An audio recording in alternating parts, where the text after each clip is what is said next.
I'd never been sick a day in my life. I was very fortunate. And in 2009 was the first time I had a little sickness. I had a lump on my throat, no big deal. I go to the doctor, get it checked out, and the doctor came back 45 minutes later. They did a biopsy on the spot.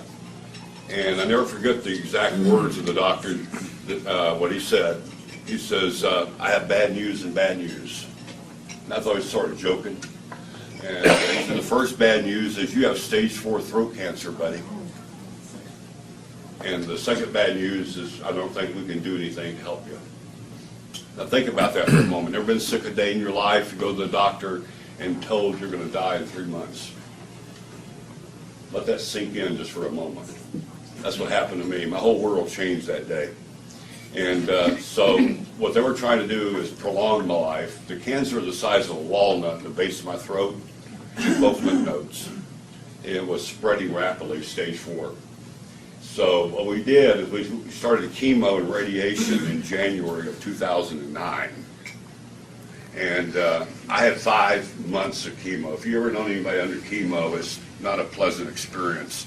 Because of sickness, your hair falls out now. But you get canker sores and blisters and things from the chemo. And so I had chemo for 5 months, not one chemo, but 5 different types of chemos, trying to find the right combination. And on top of that, for dessert, they threw in 32 days of radiation. I lost 80 pounds, went from 230 to 150. I couldn't walk 10 feet without a little cart. And I had no food or water in my mouth for over 4.5 months. I'm being kept alive on a feeding tube in my stomach. It was pumping a shake 24 hours a day, and a water tube in my chest, you know, IV. They called me the tube boy. And after 4.5 months of hell, literally hell, I mean, there was one time, Mr. Ed remembers this, I threw up for 48 hours straight and had nothing to throw up. It's miserable. It's a miserable way to die. At the end of April, the doctor came to me and said, Bill, we can't give you any more chemo, it'll kill you. I thought that was kind of funny. Give me a little more chemo. I'm dying anyway. Now we're going to bring you a nice hospice nurse. And she was very nice, very professional. No personality. I'm dying and I'm still trying to hold on to my personality. That's all I had left.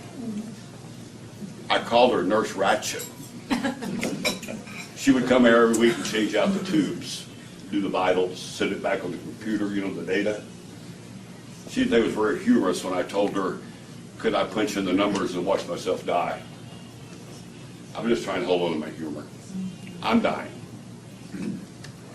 Then I get a call that changed my life from Mr. Ed Johnson. He's been a dear friend of mine for a long time. He called me up and he was so funny. He said, Bill, I think I have an answer to your problem. And I'm looking for what? Hope. And I said, what is that, Mr. Ed? I'm looking for hope. He says, this miracle water. I said, Mr. Ed, I can't even get water in my mouth. I've got a tube. And he said, by the way, this miracle water is in Japan. I can't go 10 feet. I'm going to go to Japan to get miracle water that I can't put in my mouth. Hope started diminishing.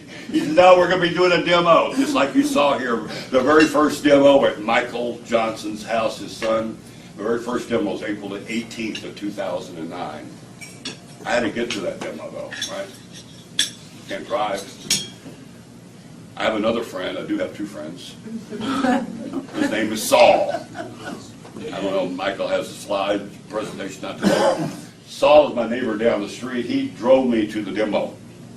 And I go to the demo, not looking like I'm looking now, and I saw hope. I saw hope. Had no money to buy it.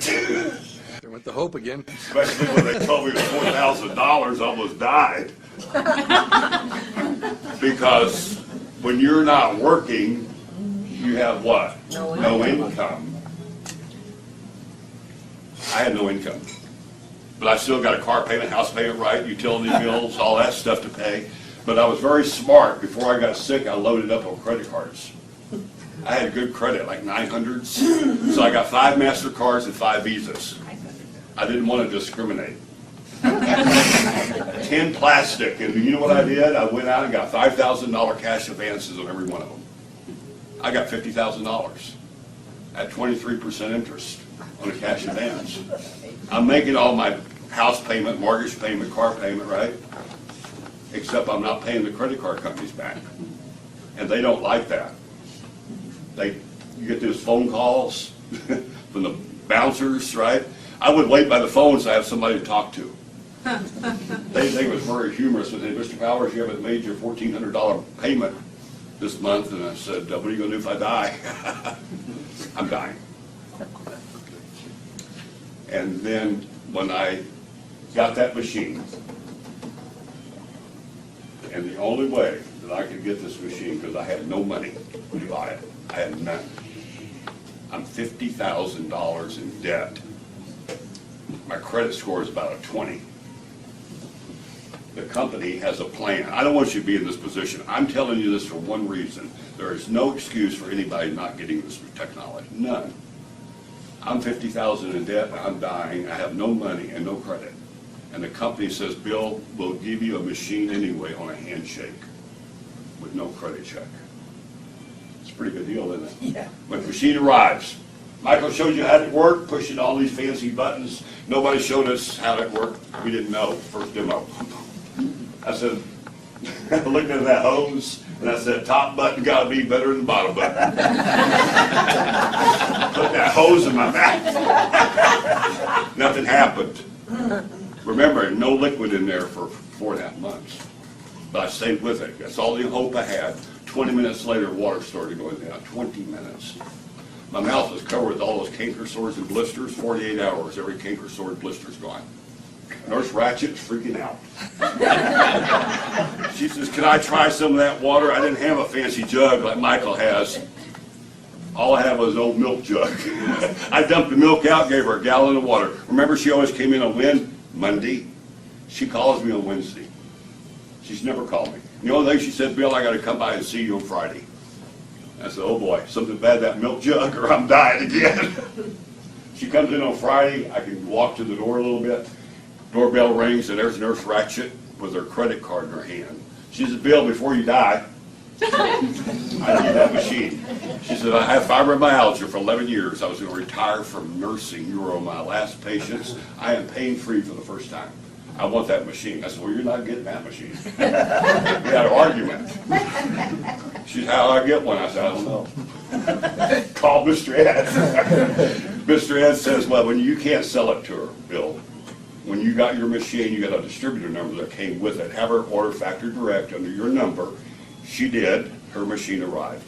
And here's where my life started turning around. I'm feeling better, but 10 days later, a thank you check that Michael was sharing with you shows up in my mailbox for that purchase, that referral, for $285.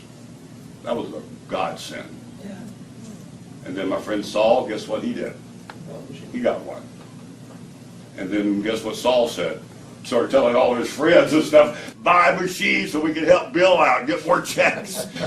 So, because every time Saul shared with somebody down the line, right, he got a check, I got a check, cut through the chase my first year, $106,000 in thank you checks. Woo. And never sold a machine.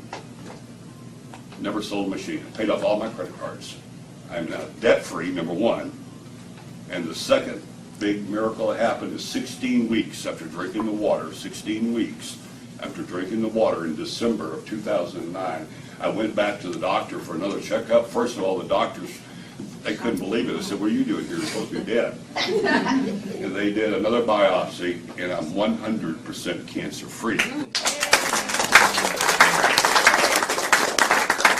I want to wrap it up with this. The water did not heal me. No. That's very important. Do not tell anybody the water heals. What the water did is got my immune system back in balance, and my body what? Healed itself. My complete story is in this book called Killing Cancer, Not People. Mr. Ed Johnson has some extra copies. If you know anybody that has cancer, I would really encourage you to get this book, Killing Cancer, Not People, for two reasons. One is my story's in here. I'm world famous. Going on Oprah next week. Chapter 6 talks about this technology.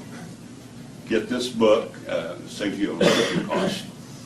But The other thing I want to share is your mission. My mission in life now is to share my story with other people, and to help other people.